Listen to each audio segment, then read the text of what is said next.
Most North Dakotans know William L. Guy. They know Bill Guy. He was our longest serving governor. He served from 1961 to 1973. One thing I was excited to learn about, and I didn't know much about, was his military service. He went to NDSU, it was North Dakota Agricultural College at the time, and then he went on to the University of Minnesota to get his master's. While he was getting his master's, the United States entered World War II.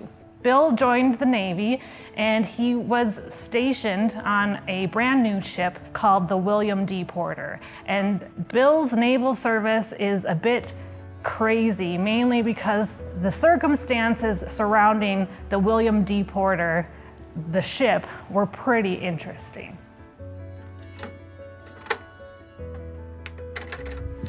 The first leg of that trip on this new destroyer, this shakedown cruise, was one in which I suppose more than half the crew had never been to sea before.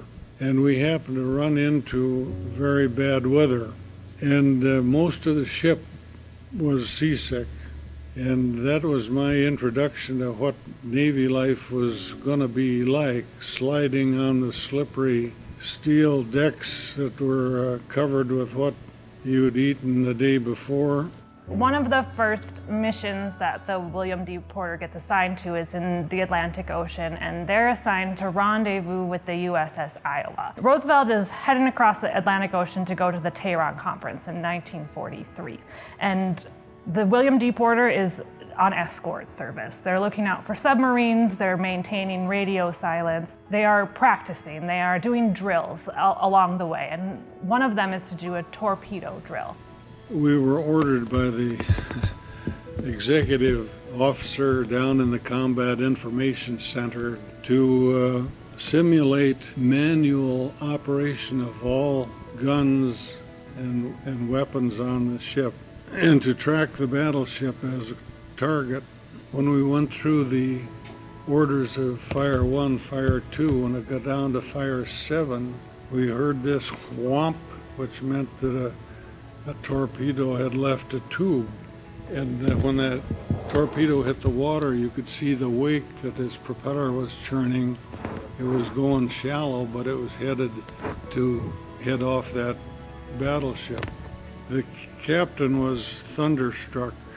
They have to break radio silence in order to signal the Iowa to turn. And thank goodness the Iowa turns in time and everyone is safe. But the William D. Porter does not continue on this cruise across the Atlantic Ocean. They get sent back to Bermuda, and there is an investigation. They found the torpedo officer made a mistake and left a live torpedo in the tube. So he was removed from service. Eventually, the William D. Porter gets sent to the Pacific.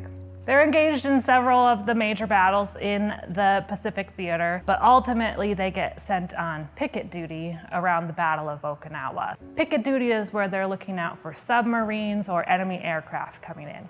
And they do spot an enemy aircraft, a Japanese plane. The plane gets shot down, and somehow the plane hits the water, glides underneath the William D. Porter, and explodes underneath the ship. It was like being slammed on the bottom of your feet with a big shovel. I think I shot up about 10 feet and came down on my face on the deck.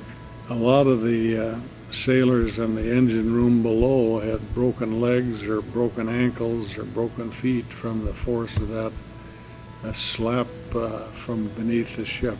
So the crew spend several hours trying to keep the ship afloat, but eventually end up abandoning the ship, and miraculously all the seamen have survived. After about 2 hours from being hit, the ship finally rolled over and sank in 2,600 fathoms of water, which equates to about 5 miles.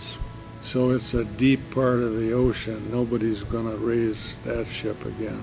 And so we have his officer's uniform, his cap and hat. We also have pants and a pea coat that go with this. But the things he donated were his uniform and military items from after the sinking of the William D. Porter. The majority of his personal effects are at the bottom of the Pacific Ocean with the William D. Porter. The real gem is the oral history he left behind for us in the state archives, telling us in his own words about his own service.